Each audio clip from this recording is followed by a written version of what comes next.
Right, United have drawn. Nearly said lost then. It feels like a loss, doesn't it? It feels like this mad run that we were going on, any drop points whatsoever, is catastrophic for us. Take the lead with a brilliant Bruno Fernandes goal. Really well worked. Brilliant movement from the horse to drag away half of the defence.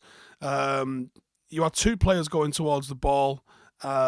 It's funny because I literally worked on something like this on Tuesday with the lads about preparing for crosses across the centre of the box or looking for the checkbacks, because that's where players arrive.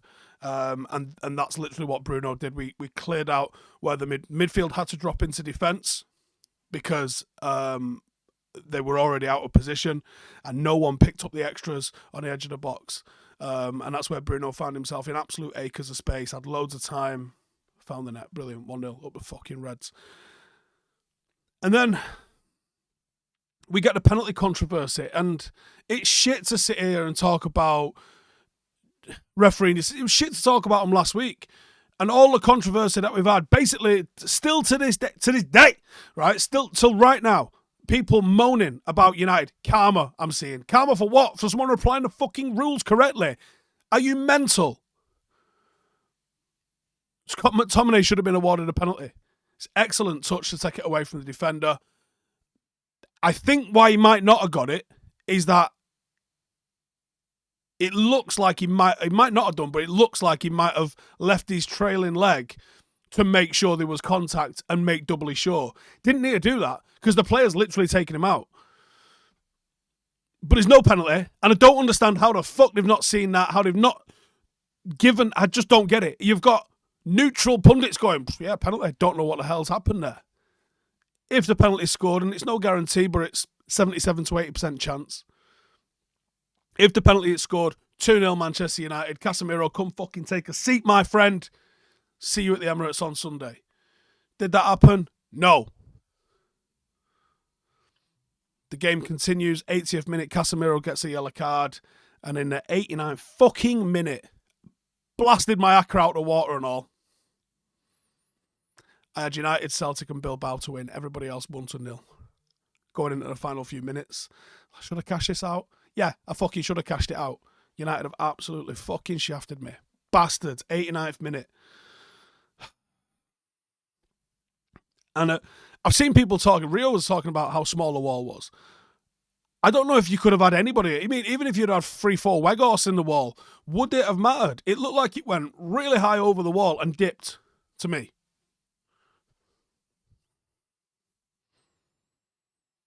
And we dropped points. Now, you do have to take it one game at a time. And ultimately, I think we were going to drop points across City, Crystal Palace and Arsenal. But you think in that little mix, Crystal Palace is the banker, right?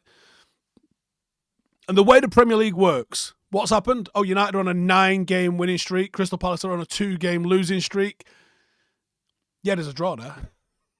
Inexplicable. You got Arsenal on Sunday, you probably end up beating them. Because that's the way the Premier League always serves up these. You say they're unpredictable, they're actually very predictable. Did United take their eye off the ball? Look, nothing's too drastic in terms of that result. Wasn't a good team performance. There was a lot of throwback to some of the poor performances that we saw last year and in previous years from some of that United squad. Marcus looked like he didn't want to release the ball. There was opportunities for other players that weren't quite being as accurate. We couldn't pass the ball as well. But it's two teams in a game. And what Crystal Palace do, they're a mid-table Premier League team. And a mid-table means they're shit enough to lose to the bottom, but they're good enough to take points from those at the top. And that's what they did. They frustrated. And they made it a contest. And they made it scrappy. Scrappy's the only...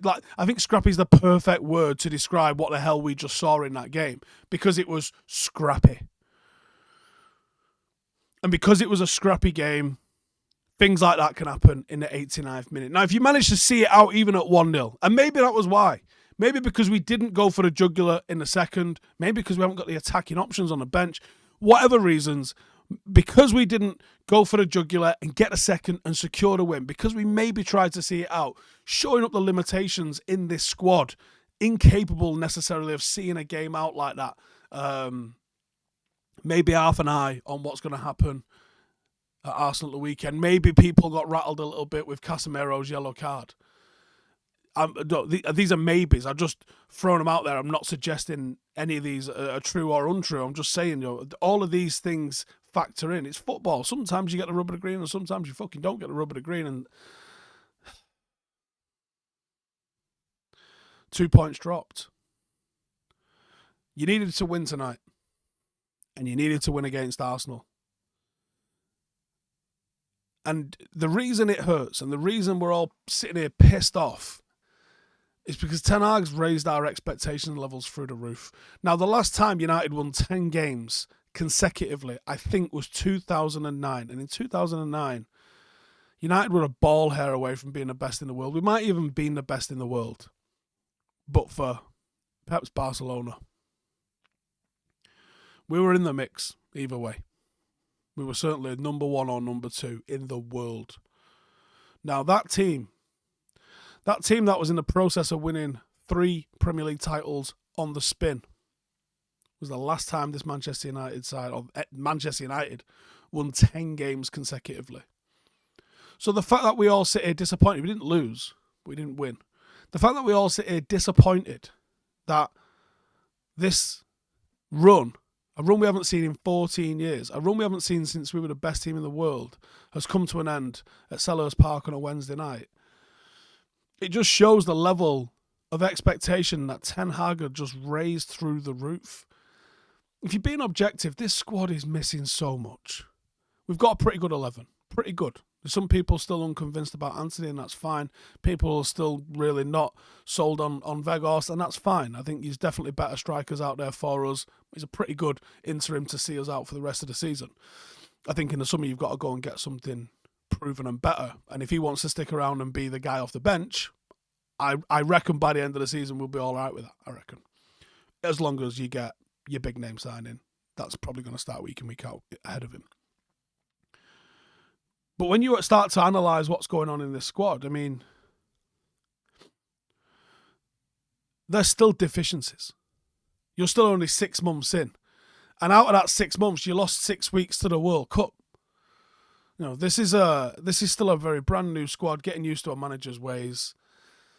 You got to expect drops in performance. You've got to expect off nights. And if the off night just means you draw the occasional game, it ain't bad in the grand scheme of things. So, yeah, it was a shit performance, but sometimes you get shit performances and you end up winning, and sometimes you get shit performances and you drop points. You even lose. Sometimes you have a good performance and you lose. That happens as well. Sunday, the opportunity to take some points off Arsenal. Like Ten Hag has already said, we beat them before without Casemiro. We'll just have to go and do it again. And it might suit us to play on the back foot a little bit.